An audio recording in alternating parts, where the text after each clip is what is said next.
नमस्कार दोस्तों, हम लोग आज बात करते हैं यूपी टेट का एग्ज़ाम जो 23 तारीख को होने वाला है उसके बारे में कि जो उत्तर प्रदेश शिक्षक पात्रता परीक्षा 23 जनवरी 2022 को प्रस्तावित है। इसका एडमिट कार्ड 13 जनवरी 2022 को इसकी वेबसाइट www.updled.gov.in पर अपलोड कर दिया गया है। इसको हम लोग आज देखते हैं कि एडमिट कार्ड में क्या क्या निर्देश दिया गया है, क्या लेकर जाना है, क्या लेकर नहीं जाना है, इसके बारे में हम लोग बात करते हैं। आइए देखते हैं कि अगर एडमिट कार्ड आप लोगों ने डाउनलोड नहीं किया है तो इसकी वेबसाइट जो हमने बताया updled.gov.in, वहाँ से जाके आप लोग डाउनलोड कर सकते हैं एडमिट कार्ड। और इसमें 2 एडमिट कार्ड डाउनलोड होगा। अगर आपने अभी सीटेट का पेपर दिया होगा तो उसमें एक एडमिट कार्ड था। अगर आपका दोनों पेपर है, फर्स्ट पेपर सेकेंड पेपर, तो एक एडमिट कार्ड सीटेट के लिए होता है, लेकिन यूपी टेट के लिए अलग अलग एडमिट कार्ड होता है। 2 एडमिट कार्ड इसमें लेके आपको जाना है। अगर एक एडमिट कार्ड लेके जाएंगे तो एक ही पेपर दे पाएंगे और दोनों पे अलग अलग लिखा हुआ है कि प्राइमरी लेवल का है या अपर प्राइमरी लेवल का है। ठीक है, तो अब देखते हैं हम लोग कि इसमें क्या क्या आपके एडमिट कार्ड में लिखा हुआ है। तो सबसे पहले आपका रजिस्ट्रेशन नंबर लिखा हुआ है, उसके बगल में रोल नंबर लिखा हुआ है, फिर आपका जन्मतिथि लिखी हुई है और फिर आपकी कैटेगरी लिखी हुई है, आरक्षण लिखा गया है, ओबीसी हैं, पीएच हैं, अब और जो भी कैटेगरी आपकी जनरल हैं, एससी एसटी हैं, वो कैटेगरी आपका लिखा हुआ है। ठीक है, उसके बाद कैंडिडेट का नाम लिखा हुआ है, फिर फादर नेम लिखा हुआ है, उसके नीचे एग्जामिनेशन सेंटर जो है उसका नाम, डिस्ट्रिक्ट लिखा हुआ है, उसका एड्रेस लिखा हुआ है और उसके नीचे date and time of written examination लिखा हुआ है कि आपका किस डेट पर एग्ज़ाम है। जैसे इसका एग्ज़ाम जो प्रथम पाली वाला है वो 23/1/2022 को 10 बजे से लेकर के और 12:30 बजे तक है। ये 2.5 घंटे का पेपर होता है और आप लोगों को पता ही होगा कि 150 का पेपर होता है, 150 नंबर, 150 क्वेश्चन, ठीक है, और 150 मिनट, तीनों 150 है, मतलब 1 मिनट 1 क्वेश्चन के लिए है, 1 नंबर 1 क्वेश्चन के लिए है। ठीक है, और आप उसके नीचे जो डेट लिखा हुआ है उसी के नीचे आपका कैंडिडेट सिग्नेचर है, आपको साइन करना है और उसके बगल में इन्विजिलेटर सिग्नेचर, जो भी आपके कक्ष निरीक्षक रहेंगे उनका सिग्नेचर करना है। ये एडमिट कार्ड के बारे में बात हुई है। अब देखते हैं कि please read carefully instruction given below. जो नीचे इंस्ट्रक्शन दिया हुआ आपके एडमिट कार्ड में उसको हम लोग देखते हैं, एक एक तो आप विस्तार से हम लोग देखते हैं क्या क्या लिखा हुआ आपको हम बताते हैं। सुनिए, यूपी टेट 2021 के लिए अंकित उक्त परीक्षा केंद्र, दिनांक एवं समय पर आपको परीक्षा में सम्मिलित होने की अनुमति दी जाती है। अभ्यर्थी परीक्षा प्रारंभ होने के 30 मिनट पूर्व परीक्षा भवन में अपना स्थान ग्रहण कर ले। मतलब पहला पॉइंट हो गया कि आपको 30 मिनट पहले पहुंचना है, मतलब पेपर 10 बजे से आपको 9:30 बजे तक पहुंच जाना है। तो आप लोग 9 बजे तक ही पहुंच जाइए, क्योंकि कभी कभी ट्रैफिक रहता है, क्योंकि लगभग 21 लाख बच्चे इसमें हैं तो जाम तो रहेगा ही। तो आप लोग थोड़ा पहले पहुँच जाइए जिससे कि आपका पेपर न छूट पाए। ठीक है, नेक्स्ट पॉइंट देखते हैं। परीक्षा प्रारंभ होने के निर्धारित समय से 30 मिनट पूर्व के उपरांत अभ्यर्थियों को परीक्षा केंद्र में किसी भी परिस्थिति में प्रवेश में अनुमति नहीं दी जाएगी। मतलब अगर 9:30 बजे पहला पेपर की बात करें, 10 बजे से है तो 9:30 बजे तक आप लोग पहुंच जाइए। 9:35 में पहुंचते हैं, 9:31 में पहुंचते हैं तो हो सके आपको परीक्षा से वंचित कर दिया जाए, परीक्षा में शामिल ना किया जाए। तो आप लोग 9:30 बजे क्या 9:15 बजे, 9:15 बजे, 9 बजे, 8:30 बजे, 9:15 बजे ही पहुंच जाइए, मतलब कुछ देर पहले पहुंच जाइए। ठीक है, नेक्स्ट पॉइंट देखते हैं। परीक्षा केंद्र पर अभ्यर्थियों को उक्त प्रवेश पत्र के साथ अपने ऑनलाइन आवेदन में अंकित फोटोयुक्त पहचान पत्र की मूल प्रति तथा परीक्षण योग्यता का मूल प्रमाण पत्र अथवा किसी भी सेमेस्टर का निर्गत के अंक पत्र की मूल प्रति अथवा संबंधित संस्था के प्राचार्य सक्षम अधिकारी द्वारा इंटरनेट से प्राप्त की गई प्रमाणित प्रति साथ लाना अनिवार्य है। उक्त के बिना परीक्षा केंद्र में प्रवेश की अनुमति नहीं दी जाएगी। तो सबसे पहले ये बात है कि इसमें ये कह रहा है कि जब आपने ये इसका रजिस्ट्रेशन किया था, ऑनलाइन आवेदन किया था, उसमें जो आपने फ़ोटो अंकित पहचान पत्र दिया था उसी को आपको लेके जाना है। वहाँ पे आपने क्या दिया, आपने दे दिया कि हमें आधार कार्ड दिया, तो आधार कार्ड नंबर आपने दिया है फॉर्म भरते समय, तो आधार कार्ड ही लेके जाना है। इसमें लिखा हुआ है इस तरह से। ठीक है, और हम तो ये कहते हैं कि हमेशा 2 ID प्रूफ लेके जाया करिए। क्या पता एक में कोई प्रॉब्लम हो, कहीं गड़बड़ी हो, कहीं मिस्टेक हो, आप ना देख पाते हो, 2 रहेगा तो आपके लिए सही रहेगा। ठीक है, तो पहला काम ये हो कि आधे घंटे पहले पहुंचना है। दूसरा काम ये है कि आपको अपने आईडी प्रूफ लेके जाना है ओरिजिनल, जो कि आपने फॉर्म भरते समय लगाया था।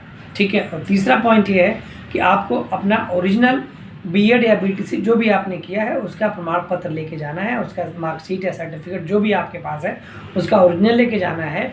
या जो लोग अपीयरिंग में हैं, जिनका अभी सर्टिफिकेट नहीं मिला है, वो लोग क्या करेंगे कि किसी भी जो सेमेस्टर है या कोशिश करिए कि लास्ट सेमेस्टर का जो आपके अंक पत्र मिला है, इंटरनेट कॉपी है, उसको अपने कॉलेज से जो भी आप कॉलेज में पढ़ रहे हैं वहाँ से आप अटेस्ट करा के, मुहर लगवा के, साइन करवा के तब लेके जाइए, तभी आपको परीक्षा में अनुमति है, अदरवाइज अनुमति नहीं है। ठीक है, नेक्स्ट पॉइंट देखते हैं क्या क्या निर्देश है कि परीक्षा केंद्र पर अभ्यर्थी को मास्क, सैनिटाइजर और सोशल डिस्टेंसिंग इत्यादि के साथ समस्त कोविड गाइडलाइंस का पालन करना अनिवार्य है।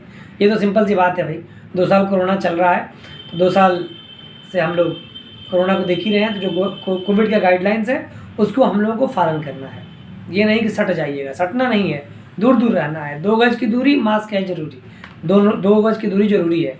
वैसे हम लोग ये देख रहे हैं कि किसी भी एग्जामिनेशन जो भी हो रहे हैं तो उसमें परीक्षा से पहले और परीक्षा के बाद, परीक्षा से पहले थोड़ा कम भीड़ रहती है, लेकिन परीक्षा के बाद इकट्ठे सबको छोड़ दिया जाता है, और क्या होता है कि फिर पार्किंग में, रोड पर, मेन गेट पर भीड़ लग जाती है, जो कि कोविड गाइडलाइंस के विरुद्ध है, ऐसा नहीं होना चाहिए। तो आप लोग भी थोड़ा ध्यान रखिएगा, और जो परीक्षा केंद्र व्यवस्थापक है उनको भी इस चीज़ का ध्यान रखना चाहिए। अगला पॉइंट देखते हैं, परीक्षा में सम्मिलित होने वाले प्रतिभागियों को परिवहन निगम एवं नगरीय परिवहन की बसों में निःशुल्क आवागमन की सुविधा है। अभ्यर्थियों को निर्देश दिया जाता है कि वे ऑनलाइन डाउनलोड किए गए प्रवेश पत्र की कुल 5 से 6 प्रतियां अपने पास सुरक्षित रखें तथा यात्रा के दौरान परिचालक द्वारा मांगे जाने पर एक प्रति स्वहस्ताक्षरित कर परिचालक को उपलब्ध कराएं। अभ्यर्थी द्वारा परिचालक को जो प्रति उपलब्ध कराई जाएगी उस पर अप ट्रिप तथा डाउन ट्रिप के लिए डाउन ट्रिप शब्द अंकित करते हुए यात्रा प्रारंभ करने एवं यात्रा समाप्त करने का स्थान भी लिखा जाएगा। ठीक है, समझ में आ गया कि आपको जो भी सरकारी बसें हैं उसमें आपको कोई चार्ज नहीं देना है। ठीक है, उसमें जो भी परिवहन निगम एवं नगर निगम की जो भी बसें होती है, नगरीय परिवहन की जो बसें होती है, उसमें आपको कोई भी चार्ज नहीं देना है, निःशुल्क यात्रा आप कर सकते हैं। उसके लिए आपको एडमिट कार्ड की फ़ोटोकॉपी देना ज़रूरी है। मतलब अगर आप बस से जाना चाहते हैं तो कम से कम एक जाने के लिए, एक आने के लिए 2 एडमिट कार्ड एक्स्ट्रा लेके जाएँ। 2 तो आप लेके जाएंगे अपने एग्ज़ाम के लिए, प्लस एक जाने के लिए, एक आने के लिए और देना पड़ेगा। और अगर आपको बस चेंज करना है, मान लीजिए आपके घर से बस जहाँ पे सेंटर है वहाँ की दूरी 20 किलोमीटर है, वहाँ पर आपको अगर 2 बस चेंज करना है तो 2 एडमिट कार्ड आपको जाते वक्त लगेगा, 2 एडमिट कार्ड आते वक्त लगेगा, और 2 एडमिट कार्ड आपका एग्जामिनेशन हॉल में लगेगा। मतलब कि आपको 6 एडमिट कार्ड ले जाना पड़ेगा। मतलब एडमिट कार्ड तो 2 ही है, उसकी 2 फोटोकॉपी लेके जानी पड़ेगी। ठीक है, तो ये बातें आपको समझ में आ गई। नहीं तो अगर एडमिट कार्ड आप एक ही लेके जाएंगे, परिचालक मांगेगा कि भैया तो पैसा दो या तो एडमिट कार्ड दो, तो आप क्या करेंगे? पैसा देना पड़ेगा आपको ना, क्योंकि एडमिट कार्ड तो मांग लेगा। आप एग्जाम देने जा रहे हैं तो एडमिट कार्ड तो आप नहीं दे सकते हैं। आते वक्त भले ही आप एडमिट कार्ड दे सकते हैं, भैया आप मैं फिर से निकाल लूँगा या मेरे पास PDF में सेव है, मैं कर सकता हूँ इसका यूज, लेकिन जाते वक्त तो आपको देना ही पड़ेगा ना। तो इसलिए आयोग ने कहा कि 5-6 कॉपी आप रखिए अपने पास 5-6 कॉपी फ़ोटो की, उसके एडमिट कार्ड की फ़ोटोकॉपी रखिए, जिससे कि आपको प्रॉब्लम ना हो, कोई समस्या ना हो। और जो भी परिचालक रहेंगे, कंडक्टर जी रहेंगे आपके बस में, वो लोग आपका एडमिट कार्ड ले लेंगे और उस पर लिख देंगे कि आप जाने वाला है और दूसरा आने वाला है। ठीक है, ये उनका कार्य है, ये आपको समस्या नहीं है, आपको कोई चार्ज नहीं देना है। और अगर कोई परिचालक नहीं मानता है तो आप लोग ज़रूर वीडियो बनाइए, मोबाइल तो लेके जाएंगे ना, ज़रूर वीडियो बनाइए, तब देखा जाए कि जो सरकार कहती है और जो सरकारी कर्मचारी हैं, मतलब कंडक्टर साहब है, परिचालक महोदय, वो लोग इसको मान रहे हैं कि नहीं।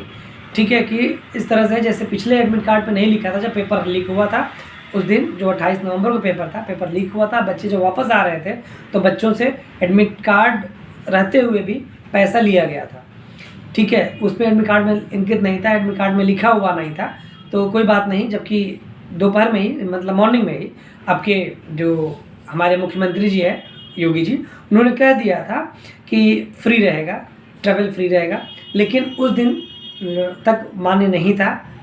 अब मान्य रहेगा। आप लोग जाइए, अगर कोई ऐसा नहीं, अगर आपको जाने देता है बिना पैसे के फ्री में, तो आप लोग उचित कार्रवाई कर सकते हैं। कुछ नहीं तो वीडियो बना सकते हैं ना, इतना काम कर लीजिएगा।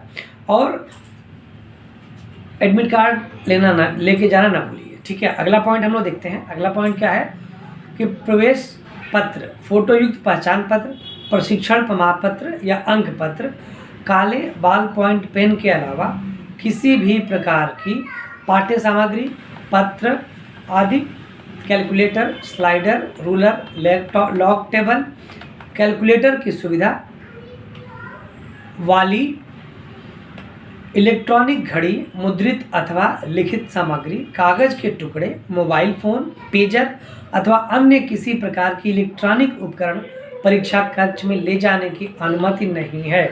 मतलब वही है, कुछ ले नहीं जाना, कुछ को अनफेयर मीन माना जाता है, कुछ आपको लेके नहीं जाना है, ठीक है। नेक्स्ट पॉइंट देखते हैं हम लोग। अनुचित साधन अपनाने या अपनाने का प्रयास करने पर आपको परीक्षा से वंचित करते हुए विरुद्ध विधिक कार्रवाई की जाएगी। अरे भैया पेपर देने जा रहे हैं, कहें कि गलत काम करेंगे, गलत काम नहीं करिएगा, कोई ताका झाकी मत करिएगा, कोई भी गलत साधन का प्रयोग ना करिएगा, अनुचित साधन का प्रयोग ना करिएगा, ठीक है। पेपर देने जा रहे हैं, चुपचाप पेपर दे के आइएगा। नेक्स्ट पॉइंट देखते हैं कि परीक्षा समाप्त हो जाने के उपरांत कक्ष निरीक्षक को OMR शीट एवं एक कार्बन प्रति जमा करने के बाद कक्ष निरीक्षक की अनुमति से ही परीक्षा कक्ष से, परीक्षा केंद्र से बाहर जाने की अनुमति होगी। मतलब OMR तो दे ही देते हैं, और जो आपकी OMR के नीचे जो एक कार्बन कॉपी लगती है उसको आप ले लेंगे, ठीक है। लेके अपना जब कर कक्ष निरीक्षक आएंगे, जाइए आप लोग चले आएंगे, ठीक है। नेक्स्ट पॉइंट देखते हैं। प्राथमिक स्तर पर एवं उच्च स्तर की पात्रता के समस्त प्रश्न बहुविकल्पी होंगे, ठीक है। तो पता ही है कि बहुविकल्पी रहेंगे। 150 क्वेश्चन रहते हैं, 150 मिनट रहते हैं और 150 नंबर रहते हैं, ये तो मैंने बता दिया। बहुविकल्पी रहेंगे। बहुविकल्पीय प्रश्न के उत्तर OMR पर भरना है, और केवल इसमें लिखा हुआ है कि गोला करने के लिए काले बॉल पॉइंट पेन का ही यूज करेंगे। किस कलर के पेन रहेगी? काले, ब्लैक बॉल पॉइंट पेन। और कोशिश करिएगा कि जो स्पार्कल वाली पेन आती है, जो मोटा चलने वाली, सॉरी स्पार्कल नहीं, मोटा चलने वाली जो पेन आती है, जिसको OMR वाला पेन हम लोग ही कहते हैं, उसको आप लोग लेके जाइए, जिससे कि आपको प्रॉब्लम ना हो, जल्दी आपको गोला भर जाए। अब ये लेके जाएंगे यूज एंड थ्रो 3 रुपये वाली पेन, गोला करते रहेंगे, आपका टाइम वेस्ट होगा, ठीक है। क्योंकि ऑफलाइन पेपर है, आपको टाइम भी देखना है। 150 मिनट, 150 क्वेश्चन, 150 नंबर के हैं, तो आपको टाइम कम ही मिलेगा। और कोशिश करिएगा कि 150 मतलब आपके 5 पार्ट होते हैं, तो 5 पार्ट में आपको बांट लेना है, ठीक है। 5 पार्ट में आप लोग बांट लेंगे। 30-30 मिनट का 5 पार्ट हुआ, 30 minute, 30 minute, 30 minute, 30 minute, 30 minute, 150 minute हो गया। लेकिन आपको कोशिश ये कर लेना है कि 25 मिनट में ही पूरा का पूरा पेपर, एक मतलब सेक्शन सॉल्व कर लेना है। क्योंकि 25, 25, 25, 25 5 बार जब करेंगे तो 125 मिनट होगा, और 25 मिनट जो बचा रहेगा उसमें आपको जो अटेंडेंस शीट होती है उस पर साइन भी करना होता है, कुछ इन्विजिलेटर कहते हैं उसको भी सुनना होता है, कुछ इंस्ट्रक्शन भी देखना होता है, कुछ चेक करने वाले आते हैं, तभी आपका टाइम वेस्ट होता है, और आपको OMR भी भरना रहता है। तो ये सब के लिए 25 मिनट का टाइम जरूर निकालिए, टाइम वेस्ट ना करिए। और OMR फिर जो भी गोला करना है उसको करना ना भूलिए। बहुत लोग करते हैं कि लास्ट में बच जाता है क्वेश्चन, तो पूरा कर लेते हैं, लेकिन कर नहीं पाते हैं, गोला भर नहीं पाते हैं, तब तक टाइम खत्म हो जाता है। ये बहुत ही गलत बात है। उसके लिए आप 10-15 मिनट टाइम एक्स्ट्रा रखिए, जिससे कि गोला आप भर जाए और प्रॉब्लम ना हो, ठीक है। आइए नेक्स्ट पॉइंट पे देखते हैं कि OMR शीट में निर्धारित स्थान पर ही हल किए गए प्रश्नों की संख्या शब्दों तथा अंकों में अवश्य लिखना है। लिखना है कि आपने कितने प्रश्न हल किया भैया। जब नेगेटिव मार्किंग है नहीं, नेगेटिव मार्किंग नहीं होती इसमें, जब नेगेटिव मार्किंग है नहीं तो आपने पूरा 150 का 150 कर देना है, और लिख देना है कि हमने 150 वर्ड, 150 क्वेश्चन अटेम्प्ट किया, पूरा का पूरा कर देना है, पूरा का पूरा गोला कर देना है, ठीक है। इतना जरूर करिएगा। नेक्स्ट पॉइंट देखते हैं।